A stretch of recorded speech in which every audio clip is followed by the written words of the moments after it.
This channel's content is strictly for educational and informational purpose and does not endorse or promote any form of violence, harm, illegal activities, self-injuries and communal disharmony. আরজি করে ঘটনা এই ঘটনার কত দূর এগোলো এখনো পর্যন্ত, কারণ আপনারা জানেন যে সিবিআই তদন্ত করছে। সিবিআই এর তদন্তের অগ্রগতি কি? 15 দিন পার সিবিআই তদন্তের অগ্রগতি কত দূর এটা সাধারণ মানুষ এখন জানতে চাইছেন। বারবার ঘটনাস্থল পরিদর্শন কেন্দ্রীয় গোয়েন্দাদের। 13 দিন ধরে সিবিআই জিজ্ঞাসাবাদের মুখে সন্দীপ ঘোষ। 15 দিন ধরে সিবিআই তদন্ত করছে আর তার মধ্যে 13 দিন সিবিআই জিজ্ঞাসাবাদের মুখে পড়েছেন সন্দীপ ঘোষ। আর 12 দিন ঘটনাস্থল 12 বার পরিদর্শন করা হয়েছে সিবিআই গোয়েন্দাদের তরফে। দীর্ঘ জিজ্ঞাসাবাদ, একের পর এক ব্যক্তিকে জিজ্ঞাসাবাদ, পলিগ্রাফ টেস্ট, নানা ঘটনা ঘটে গিয়েছে গত 15 দিনের সিবিআই তদন্তে। যদিও তারপরেও ব্রেক থ্রু কি? এখনো পর্যন্ত সূত্র হাতড়াচ্ছে সিবিআই। রোজ সিবিআই অফিসে যাচ্ছেন সন্দীপ ঘোষ, একটা নির্দিষ্ট সময় পার করার পর আবারও বেরিয়ে আসছেন। পরের দিন আবারও সিবিআই দপ্তরে হাজির হচ্ছেন সন্দীপ ঘোষ। আর এভাবেই গত 15 দিন ধরে চলছে। আর এরপরেই প্রশ্ন উঠছে, সিবিআই তদন্তের অগ্রগতি কি? সন্দীপ ঘোষ ইতিমধ্যেই কিন্তু বেরিয়েও গিয়েছেন। আপনারা জানেন যে টানা তাকে জিজ্ঞাসাবাদ করা হচ্ছে, প্রতিদিনই তিনি যাচ্ছেন এবং তাকে জিজ্ঞাসাবাদের মুখোমুখি হতে হচ্ছে। তার পলিগ্রাফ টেস্টও হয়েছে, আজকেও তিনি সকাল সকাল যান এবং ইতিমধ্যেই তিনি কিন্তু বেরিয়েও গিয়েছেন। অর্থাৎ প্রত্যেক দিন জিজ্ঞাসাবাদের মুখোমুখি হচ্ছেন তিনি, প্রত্যেক দিন তাকে ডাকা হচ্ছে। কিন্তু কি তথ্য পাচ্ছেন সিবিআই আধিকারিকরা? তদন্ত এই মুহূর্তে কোন জায়গায় রয়েছে? শুধুমাত্র সঞ্জয় রায় ছাড়া এখনো পর্যন্ত আর কাউকেই কিন্তু এই ঘটনায় গ্রেফতার করা হয়নি। আর তাই প্রশ্ন উঠছে, সিবিআই তদন্ত এই মুহূর্তে ঠিক কোন জায়গায়? পিয়ালি মিত্র আমাদের প্রতিনিধি রয়েছেন টেলিফোনে। পিয়ালি, কলকাতা হাইকোর্টের তরফে যখন সিবিআই তদন্তের নির্দেশ দেওয়া হয় তখন অনেকেই আশ্বস্ত হয়েছিলেন, কিন্তু তারপর 15 দিন ধরে তদন্ত পেরিয়ে গিয়েছে। 15 দিন পর সিবিআই তদন্ত ঠিক কোন জায়গায়, এটাই এই মুহূর্তের সব থেকে বড় প্রশ্ন। নানা জনকে জিজ্ঞাসাবাদ হয়েছে, পলিগ্রাফ টেস্ট হয়েছে, ঘটনাস্থল পরিদর্শন হয়েছে বারবার। সন্দীপ ঘোষ প্রায় প্রত্যেক দিনই নির্দিষ্ট সময় সিজিও কমপ্লেক্সে কাটাচ্ছেন, তারপর আবারও ফিরে যাচ্ছেন। আজও একই ঘটনা ঘটেছে। অগ্রগতি কি আসছে, কি খবর? দেখো, এই জায়গাটা সব থেকে বড় প্রশ্ন এবং যে প্রশ্নের উত্তর আমরা প্রতিদিনই সিবিআইয়ের কাছ থেকে পাওয়ার চেষ্টা করি, যে গত 14 দিন ধরে সিবিআই যে তদন্ত করছে এবং সিবিআইয়ের হাতে এই তদন্তভার যখন গিয়েছিল, সবার মনে যে প্রশ্নটা ছিল যে কলকাতা পুলিশ সঞ্জয় রায়কে গ্রেফতার করেছিল এবং তাদের ধারণা ছিল যে সঞ্জয় রায় এই ঘটনার সঙ্গে যুক্ত, আর কেউ যুক্ত আছে কিনা তারা দেখছে। তার মধ্যে কলকাতা হাইকোর্ট সিবিআইকে এই মামলা হস্তান্তর করে।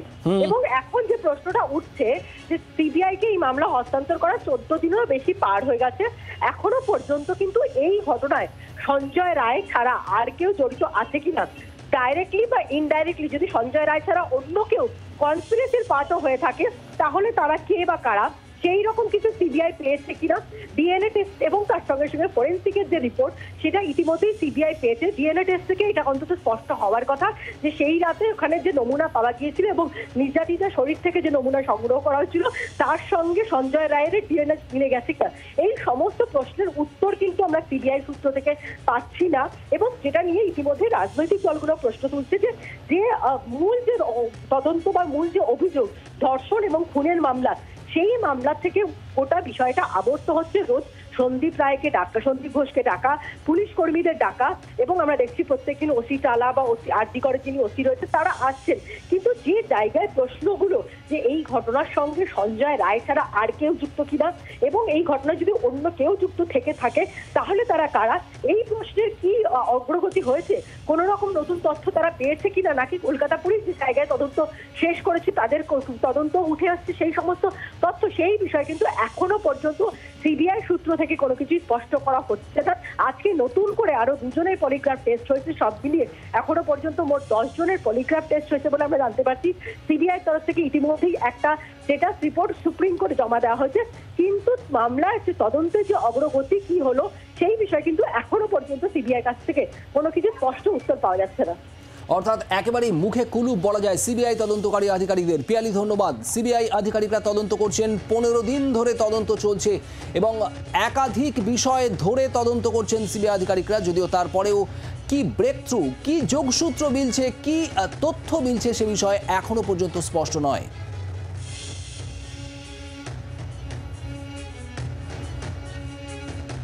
আর এরই মধ্যে গতকাল আপনারা জানেন অভিষেক বন্দ্যোপাধ্যায় তিনি সন্দীপ ঘোষের গ্রেপ্তারির দাবি তুলেছেন। সন্দীপ ঘোষকে কেন এখনো পর্যন্ত গ্রেপ্তার করা হচ্ছে না? এতদিন ধরে কি করছে সিবিআই? গতকাল তৃণমূল ছাত্র পরিষদের প্রতিষ্ঠা দিবসের অনুষ্ঠানে প্রশ্ন তুলেছিলেন অভিষেক বন্দ্যোপাধ্যায়। আপনাদের শোনাবো কি বলেছিলেন অভিষেক। 4 দিন কলকাতা পুলিশের হাতে কেস ছিল, 10, 11, 12, 13, 14 তারিখ মহামান্য কলকাতা হাইকোর্ট সিবিআই এর কাছে কেস ট্রান্সফার করে। আজকে নেই করে 14 দিন অতিক্রান্ত। যারা সন্দীপ ঘোষের অ্যারেস্ট নিয়ে দাবি তুলছিল, কেন 14 দিন এই খুন আর ধর্ষণের মামলায় সন্দীপ ঘোষ অ্যারেস্ট হয়নি? সিবিআই কে জবাব দিতে হবে। অভিষেক বন্দ্যোপাধ্যায় গতকাল মঞ্চ থেকে ঠিক কি বলেছিলেন আপনারা শুনলেন। গতকাল নিহত চিকিৎসক পড়ুয়ার বাবা মায়ের বক্তব্য কি ছিল এবার শোনাবো। আমরাও এই কথাটা বলছি, সবাই সিবিআই এর উপরে চাপ বাড়াক, সিবিআই তার সুনাম অনুযায়ী কাজ করে, তা আমাদের সিবিআইকে আমরা সেই কথাই বলেছি। আজকে আপনাদের এত বড় একটা সংস্থা, আপনাদের এত সুনাম, সেই সুনাম অনুযায়ী কাজ করে তাড়াতাড়ি এটা একটা ভিত করুন। তদন্তকারী সংস্থা হিসেবে সুনাম রয়েছে সিবিআইয়ের উপর চাপ বাড়ানো হোক বলছেন নির্যাতিতার বাবা মা। আর এই সিবিআই তদন্ত প্রসঙ্গে বিজেপির কি বক্তব্য আপনাদের শোনাবো। সুকান্ত মজুমদার কি জানিয়েছেন। কোনো তদন্তকারী সংস্থা তথ্য প্রমাণ ছাড়া কারো বিরুদ্ধে ব্যবস্থা নিতে পারে না। নিলে আজকে যদি সন্দীপ ঘোষকে অ্যারেস্ট করে কালকে জামিন পেয়ে যাবে। কোর্টের সামনে কি বলবেন আপনি গিয়ে? তথ্য প্রমাণটা কোথায়? আপনার মনে হয় এরপরে কোনো তথ্য প্রমাণ পাবেন? এখান থেকে তথ্য প্রমাণ লোপাট করার চেষ্টা করা হয়েছে কিনা মুখ্যমন্ত্রীর নির্দেশে বা তার অনুপ্রেরণায়? তথ্য প্রমাণ না থাকলে সিবিআই কেন এফবিআই অ্যারেস্ট করতে পারবে না? সিবিআই এর তদন্ত এই মুহূর্তে কোন জায়গায় দাঁড়িয়ে, এই প্রশ্ন যখন শাসক শিবিরের তরফ থেকে তোলা হচ্ছে, তখন সুকান্ত মজুমদারের বক্তব্য আপনারা শুনলেন। নির্দিষ্ট তথ্য প্রমাণের ভিত্তিতে কিন্তু সিবিআই গ্রেফতার করে, এমনি নয়। কুণাল ঘোষ তৃণমূল কংগ্রেস নেতা, তার বক্তব্য কি শোনাবো। আমরা পরিষ্কার বলছি, we want justice, we also want justice. আমরা বিচার চাই, আমরাও বিচার চাই। আমাদের পুলিশ 24 ঘন্টার মধ্যে অ্যারেস্ট করেছে, তারপর 14 দিন হয়ে গেছে কোনো অ্যারেস্ট হয়নি। কিন্তু বিচার চাই আন্দোলনটা থেকে গোটা জিনিসটা সরিয়ে চেয়ার চাইতে ঘুরিয়ে দিয়েছে এই শকুনের রাজনীতি করা দলগুলো, সিপিএম, বিজেপি, কংগ্রেস, যাদের সময় যাদের জমানায়। আজকের খবর দেখুন, সিপিএম এর একজন এমএলএ, তার বিরুদ্ধে ধর্ষণের কেসে এফআইআর হয়েছে, আর সিপিআই এর আরেক নেত্রী তার ইস্তফা চাইছে। আজকের খবর। তো ফলে এরা বিচার চাই এই বিষয়টাকে সস্তা রাজনীতিতে পরিণত করে ছেড়ে দিয়েছে। তৃণমূল কংগ্রেস কিন্তু এখনো বলছে, মমতা ব্যানার্জি বলছেন, অভিষেক ব্যানার্জি বলছেন, তৃণমূল কংগ্রেস বলছে বিচার চাই। সন্দীপ ঘোষ আরজি করে প্রাক্তন অধ্যক্ষ, তাকে আজকেও জিজ্ঞাসাবাদের মুখোমুখি হতে হয় এবং তিনি যে বেরিয়ে গেলেন আজকে জাস্ট খানিকক্ষণ আগে, সেই ছবি আপনারা দেখতে পাচ্ছেন। সন্দীপ ঘোষ আজও সকাল সকাল সিজিও কমপ্লেক্সে চলে যান এবং সেখানে তাকে দীর্ঘক্ষণ জিজ্ঞাসাবাদ করা হয় তাকে, এবং তিনি প্রতিদিনের মতোই আজকেও বেরিয়ে গেলেন খানিকক্ষণ আগে, সেই ছবি আপনারা দেখতে পাচ্ছেন। এখন প্রশ্ন উঠছে এটাই, প্রতিদিন সিজিও কমপ্লেক্সে যাচ্ছেন আর আসছেন আরজি করে প্রাক্তন অধ্যক্ষ সন্দীপ ঘোষ, তদন্ত এই মুহূর্তে কোন জায়গায় দাঁড়িয়ে? পলিগ্রাফ টেস্টও তার হয়েছে, তারপরে এখনো পর্যন্ত কোনো ব্রেক থ্রু নেই কেন? এই প্রশ্ন এই মুহূর্তে করছেন কিন্তু প্রত্যেকে। দেখতে পাচ্ছেন আরজি করে প্রাক্তন অধ্যক্ষ, যার বিরুদ্ধে আরো একাধিক গুরুতর অভিযোগ রয়েছে, তারও তদন্ত ইতিমধ্যে কিন্তু সিবিআই করছে। আর এই মুহূর্তে যে ছবি দেখতে পাচ্ছেন, সিজিও কমপ্লেক্স থেকে বেরিয়ে নিজের গাড়িতে বসলেন আরজি করে প্রাক্তন অধ্যক্ষ সন্দীপ ঘোষ। সিজিও কমপ্লেক্সে সন্দীপ ঘোষের আসা যাওয়া গত কয়েকদিন ধরেই এটা রোজকার চিত্র। মাত্র কিছুক্ষণ আগেই আজ সিজিও কমপ্লেক্স থেকে জিজ্ঞাসাবাদের পর্ব শেষে বেরিয়ে গিয়েছেন সন্দীপ ঘোষ। আর সেই মুহূর্তের ছবি একেবারে এক্সক্লুসিভ আপনারা দেখছেন জি 24 ঘন্টার পর্দায়। আরজি করের প্রাক্তন অধ্যক্ষ সন্দীপ ঘোষ সিবিআই তদন্তভার হাতে নেওয়ার পর থেকেই প্রায় নিয়মিত সিজিও কমপ্লেক্সে প্রত্যেক দিন তিনি উপস্থিত হচ্ছেন। বেশ কয়েক ঘন্টা ধরে টানা জিজ্ঞাসাবাদের মুখে পড়তে হচ্ছে তাকে, তার পলিগ্রাফ টেস্টও হয়েছে।